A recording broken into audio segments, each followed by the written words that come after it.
સ્મશાનના લાકડા કૌભાંડ મુદ્દે રાજકોટ કોંગ્રેસે લાકડા સાથે કર્યો લાકડા જેવો વિરોધ। રાજકોટમાં સ્મશાનના લાકડા ભ્રષ્ટાચારીઓ ચાઉ કરી જતા વિરોધ ફાટી નીકળ્યો છે। રાજકોટ મહાનગરપાલિકાનું વધુ એક કૌભાંડ જોવા મળ્યું છે, જેમાં કોંગ્રેસે વિરોધ કર્યો। ગાર્ડન શાખાએ શહેરમાં તૂટેલા વૃક્ષોને સ્મશાનમાં મોકલવાને બદલે બારોબાર નિકાલ કર્યા હોવાનો આરોપ કોંગ્રેસ દ્વારા લગાવવામાં આવ્યો। સ્મશાનમાં મોકલેલા લાકડા સ્મશાન સુધી નહીં પહોંચતા કોંગ્રેસના નેતાઓ મહાનગરપાલિકાની કચેરી ખાતે લાકડા લઈને પહોંચ્યા। કહ્યું હતું કે મહાનગરપાલિકાના શાસકોને સ્મશાનમાં પણ જગ્યા નહીં મળે। આ સમયે મ્યુનિસિપલ કમિશનરને રજૂઆત કરવામાં આવતા તેમના દ્વારા 10 દિવસમાં તપાસ બાદ કાર્યવાહી કરવામાં આવશે તેવી બાંહેધરી આપવામાં આવી। આ સમયે પોલીસ અને કોંગ્રેસના નેતાઓ વચ્ચે રકઝક અને ધક્કામુક્કી થઈ। હાલ વૃક્ષોના લાકડાના નિકાલની જવાબદારી જેમને સોંપવામાં આવી છે તે સોમનાથ એજન્સી અને અન્ય જય કન્સ્ટ્રક્શન સામે સવાલો ઊભા થયા છે। વિગત મુજબ કોર્પોરેશન દ્વારા શહેરમાંથી તૂટેલા વૃક્ષોના લાકડા એકત્ર કરવામાં આવ્યા હતા અને 35 જેટલી ગાડીઓ જુદા જુદા સ્મશાનમાં મોકલી દેવામાં આવી હતી। જો કે આ પૈકીની કોઈ પણ ગાડી સ્મશાન સુધી પહોંચી નહીં હોવાનું બાપુનગર સ્મશાનના સંચાલકે જણાવ્યું હતું। રોડ મુદ્દે અબડાસાના લોકોમાં રોષ કર્યો ચક્કાજામ। કચ્છના અબડાસા તાલુકાના ગામડાના રોડ પણ વરસાદ બાદ ખરાબ થઈ ગયા છે। મોટાભાગના રોડ ડિસ્કો રોડ બની જતા લોકોના હાડકા ખોખલા થઈ ગયા છે। અહીં જાણે શ્રેષ્ઠ ખાડા શોધ પ્રતિયોગિતા ચાલતી રહી છે। આ અંગે ગ્રામજનોએ અનેકવાર રજૂઆત કરી છે, છતાં કમરતોડ રોડનો કોઈ ઇલાજ ન થતા લોકો રોષે ભરાયા। કચ્છના અબડાસા તાલુકાના લાખણીયા રોડ વરસાદ પછી બંધ હોવાથી સ્થાનિકોમાં વિરોધ ફાટી નીકળ્યો। ગ્રામજનોએ રસ્તા વચ્ચે બેસી વિરોધ નોંધાવ્યો। લોકો દ્વારા રસ્તો રોકી બંધ કર્યો। સવારમાં જ લોકોએ રોડ પર ઉતરી ચક્કાજામ કરતા ટ્રાફિક જામ થયો। આ અંગેની જાણ થતાં પોલીસ ઘટના સ્થળે પહોંચી લોકોને સમજાવ્યા। લોકોની માંગ છે કે રસ્તો ચાલુ થશે ત્યારે જ અમે વાહન વ્યવહાર ચલાવવા દઈશું। લોકોને પડતી હાલાકી દૂર થાય તેવી માંગ કરાઈ। ઉપલેટામાં પાક નુકસાન અંગે કોંગ્રેસ મેદાને મામલતદારને આપ્યું આવેદન। રાજકોટના ઉપલેટા ધોરાજી પંથકમાં આ વખતે મોંમાગીયો વરસાદ આવ્યો છે। ઓગસ્ટમાં તો અતિવૃષ્ટિ જેવી હાલત થઈ જતા ખેડૂતોની મહેનત પર પાણી ફરી વળ્યું છે। ખેતરોમાં મગફળી સહિતના પાકનો સત્યાનાશ થઈ ગયો છે। ધોરાજી ઉપલેટા ગ્રામ્ય પંથકમાં ધોધમાર વરસાદ પડી જતા ઠેર ઠેર તારાજી પાક નુકસાનીના દ્રશ્યો જોવા મળી રહ્યા છે। અતિવૃષ્ટિના કારણે ખેતી પાક નુકસાન થયો છે। જમીન ધોવાણ, ઘર વકરીને નુકસાન તેમજ પશુઓની જાનહાનિનું વળતર આપવા કોંગ્રેસ મેદાને આવી છે।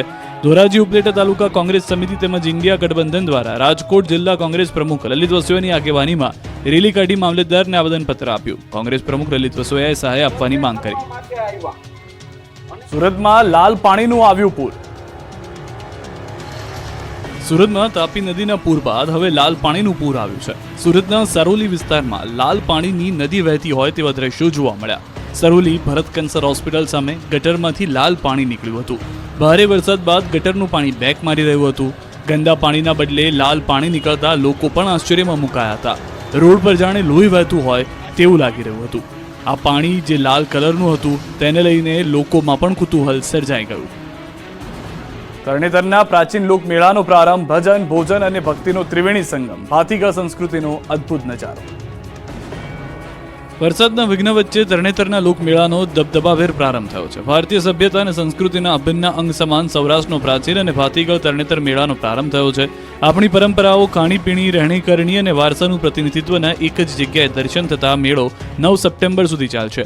ચોટીલાના ધારાસભ્ય શ્યામજી ચૌહાણના હસ્તે મેળાને ખુલ્લો મૂકવામાં આવ્યો। ત્રિનેશ્વર મહાદેવની પૂજા અર્ચના અને આરતી બાદ ભાતીગળ મેળાને ખુલ્લો મૂકવામાં આવ્યો। આગામી તારીખ 9 સપ્ટેમ્બર સુધી યોજાશે મેળો। સુરેન્દ્રનગર જિલ્લાના ચોટીલા તાલુકાના તરણેતર ગામમાં ત્રિનેશ્વર મહાદેવ મંદિરના સાનિધ્યમાં મેળાનો પ્રારંભ થતા લોકો ઉમટી પડ્યા છે। સૌરાષ્ટ્રની વિવિધ જ્ઞાતિઓ જેમ કે ભરવાડ, આહિર, રબારી અને કાઠી ઉપરાંત સ્થાનિક લોકો તેમના પરંપરાગત પોશાક સાથે મેળામાં ઉમટી રહ્યા છે।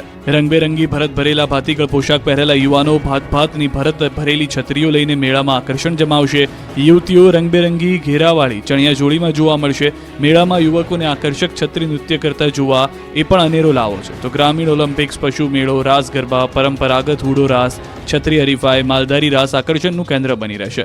ચુસ્ત પોલીસ બંદોબસ્ત, ડ્રોન કેમેરા અને સીસીટીવી વડે મેળામાં આવનારા લોકો પર બાજ નજર રાખવામાં આવી રહી છે। મોરબીમાં ગણપતિ બાપાની આગમનની તૈયારીઓ પૂરજોશમાં।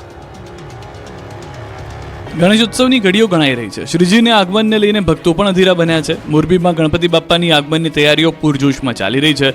મોરબીમાં છેલ્લા 15 વર્ષથી ગણેશોત્સવનું આયોજન કરતી સિદ્ધિ વિનાયક કા રાજા ગ્રુપે પણ આ તૈયારીઓ પૂર્ણ કરી દીધી છે. આ તરફ સુરક્ષિત ઉજવણી માટે તંત્રએ પણ જાહેરનામું બહાર પાડ્યું છે, જેમાં મૂર્તિઓમાં સિન્થેટિક પ્લાસ્ટર ઓફ પેરિસ કેમિકલયુક્ત રંગોનો ઉપયોગ ન કરવાનું ફરમાન છે. સાથે જ જ્યાં પીવાના પાણીનો સ્ત્રોત છે ત્યાં મૂર્તિ વિસર્જન ન કરવા આદેશ છે. સાથે સ્થાનિક સત્તા મંડળે સુનિશ્ચિત કરેલી જગ્યાએ જ વિસર્જન કરવા આદેશ છે. ઉપરાંત મૂર્તિ બનાવવાના વેચાણના સ્થળ નજીક ગંદકી ન રાખવા પણ તાકીદ છે. વળી મૂર્તિની ઊંચાઈ 15 ફૂટથી વધુ ન રાખવા પણ ફરમાન છે.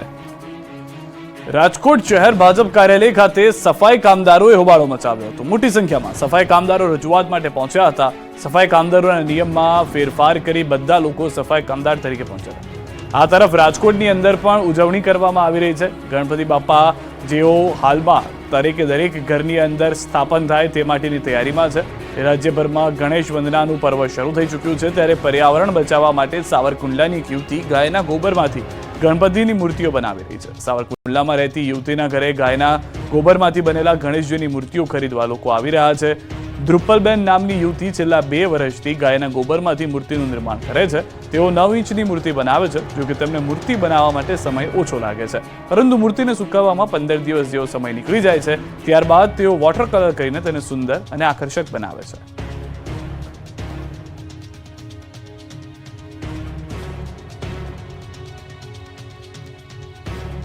રાજકોટ શહેર ભાજપ કાર્યાલય ખાતે સફાઈ કામદારોએ હોબાળો મચાવ્યો હતો. મોટી સંખ્યામાં સફાઈ કામદારો રજૂઆત માટે પહોંચ્યા હતા. સફાઈ કામદારોના નિયમમાં ફેરફાર કરી બધા લોકો સફાઈ કામદાર તરીકે ફોર્મ ભરી શકે તે માટે રજૂઆત કરવા પહોંચ્યા હતા. રજૂઆત કરવા પહોંચતા જ ભાજપ શહેર પ્રમુખ મુકેશ દોશીએ સફાઈ કામદારોને પાછા ધકેલ્યા. તેમણે પારસ બેડિયાનું કહ્યું કે મોટાભાઈ તરીકે કહું છું, મજા આવશે નહીં, અત્યારે ચાલ્યા જાઓ, આવી રીતે રજૂઆત કરવા ના આવવું હોય.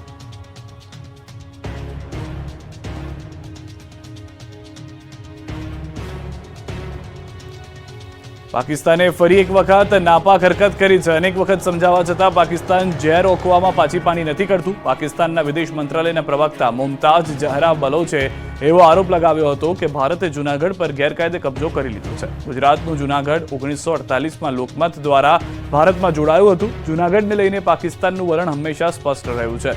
જૂનાગઢ ઐતિહાસિક અને કાયદાકીય રીતે પાકિસ્તાનનો ભાગ છે. એના પર ભારતનો કબજો યુએન ચાર્ટર અને આંતરરાષ્ટ્રીય ધોરણોનું ઉલ્લંઘન છે. પ્રવક્તા બલોચે કહ્યું હતું કે પાકિસ્તાન જૂનાગઢને જમ્મુ કાશ્મીરની જેમ વણ ઉકેલાયેલો મુદ્દો માને છે.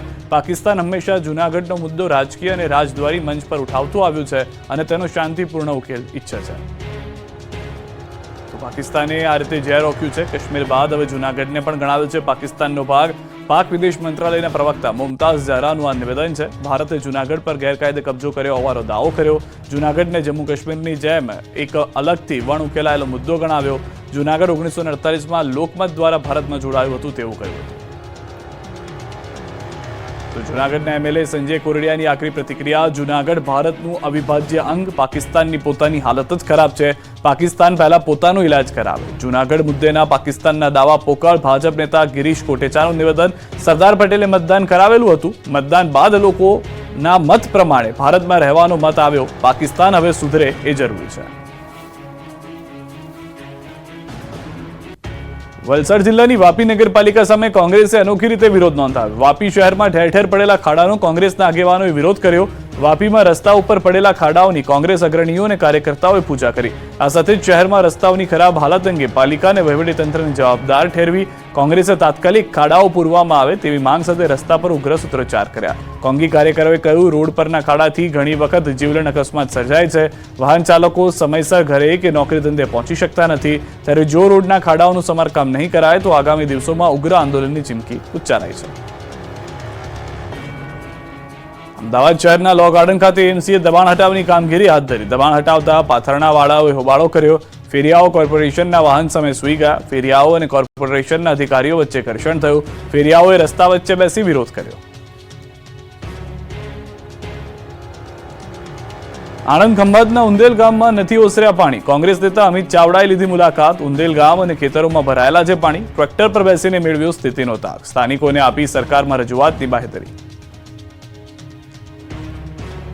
વડોદરાના શિનોરમાં ગાજવીજ સાથે ધોધમાર વરસાદ. શિનોર, સાધલી, અવાખલ સહિતના ગામોમાં વરસાદ શરૂ. કાળા ડિબાંગ વાદળો વચ્ચે તાલુકાભરમાં વરસાદી માહોલ. શિનોર મેઇન બજારમાં વરસાદી પાણીના વહેણ.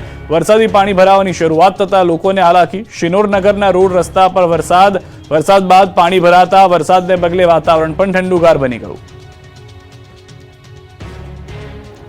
રાજકોટના ધોરાજીથી સમાચાર. સુપેડીની ઉતાવળી નદીમાં બાળક ડૂબ્યો છે. 8 વર્ષના બાળકનો ધાબા પરથી પગ લપસતા નદીમાં પડ્યો. 3 કલાકથી તરવૈયાઓ દ્વારા શોધખોળ ચાલુ છે. તંત્ર અને પોલીસની ટીમ ઘટના સ્થળે પહોંચી ગઈ છે. ચોમાસાની સિઝનમાં શહેરમાં ઠેર ઠેર ખાડા અને ભૂવા પડવાની ઘટના બની રહી છે. ત્યારે અમદાવાદના ઇન્દિરા સર્કલથી કોતરપુર જવાના રસ્તા પર એક મસમોટો ભૂવો પડ્યો. અંદાજે 5 ફૂટ પહોળો અને 7 ફૂટ ઊંડો ભૂવો પડવાથી લોકોને હાલાકી વધી ગઈ છે. મસમોટા ભૂવાને કારણે એક તરફ રસ્તો બંધ કરાયો. કોતરપુર એસટીપીમાં જતી લાઇન પર ઘટના બની છે. ડ્રેનેજ પ્રોજેક્ટ દ્વારા રિપેરિંગની કામગીરી શરૂ કરવામાં આવી છે. કપડવંજ તાલુકાના અલવા ગામે 2 કિશોર પાણીના પ્રવાહમાં તણાયા. ગામમાંથી પસાર થતા નદીના વહેણમાં બંને કિશોરો રસ્તો પસાર કરી રહ્યા હતા. તે દરમિયાન દુર્ઘટના સર્જાઈ. 15 વર્ષીય બંને કિશોરો નદીના પાણીના વહેણમાં તણાયા હતા. ઘટનાને પગલે કપડવંજ ફાયર બ્રિગેડ અને પોલીસ તેમજ મામલતદાર ઘટના સ્થળે પહોંચ્યા ગયા છે. ફાયર બ્રિગેડની ટીમ દ્વારા પાણીમાં તણાયેલા બંને કિશોરોને શોધખોળ હાથ ધરી દેવામાં આવી છે. વલસાડ જિલ્લાના ઉમરગામમાં ઓગસ્ટ મહિનામાં છેલ્લા અઠવાડિયામાં એકમાત્ર 3 જ વર્ષની બાળકી પર દુષ્કર્મ ઘટનામાં વલસાડ જિલ્લા પોલીસે ઐતિહાસિક કામગીરી કરી અને માત્ર 9 દિવસમાં જ આરોપી ગુલામ મુસ્તફા વિરુદ્ધ કોર્ટમાં ચાર્જશીટ ફાઇલ કરી દીધી અને આરોપીને કડકમાં કડક સજા થાય તે પ્રકારના પ્રયાસો કર્યા. મહત્વનું છે કે ઓગસ્ટ મહિનાની 27મી તારીખે ઉમરગામના છેવાડા વિસ્તારમાં આવેલી એક પરપ્રાંતીય પરિવારની માત્ર 3 જ વર્ષની બાળકી પર દુષ્કર્મની ઘટના બની હતી. બાળકીના પરિવારનો પરિચિત અને પાડોશી ગુલામ મુસ્તફા નામના એક વિધર્મી નરાધમ બાળકી પર દુષ્કર્મ આચરી ફરાર થઈ ગયો. જોકે બનાવને લઈ ઉમરગામમાં ભારેલા અગ્નિ જેવો માહોલ સર્જાયો. આથી વલસાડ જિલ્લા પોલીસે આ કેસને ગંભીરતાથી લઈ આરોપી ગુલામ મુસ્તફા પોતાના વતન ઝારખંડ ફરાર થઈ જાય તે પહેલા જ માત્ર 1 જ કલાકમાં ચાલતી ટ્રેનમાંથી મહારાષ્ટ્રના પાલઘર નજીકથી ઝડપી લેવામાં સફળતા મળી. ભરૂચના વાગરામાં એક યુવતીને સોશિયલ મીડિયામાં યુવક સાથે મિત્રતા કરવી ભારે પડી. બ્યુટી પાર્લર ચલાવતી યુવતીએ યુવકને મેસેજ અને વિડીયો કોલ કરવાની ના પડી, જેથી ઉશ્કેરાયેલા યુવકે તેના બ્યુટી પાર્લરમાં યુવતીના ગળા પર ચપ્પુ રાખી ગૂંધી રાખ્યો. જેની જાણ યુવતીને મેસેજથી તેના દુકાન માલિકને કરતા તેઓએ વાગરા પોલીસને સમગ્ર ઘટનાની જાણ કરતા પોલીસ દોડી આવી હતી અને ફિલ્મી સ્ટાઇલથી પોલીસે બ્યુટી પાર્લરનો દરવાજો તોડી અને યુવતીને બચાવી લીધી હતી.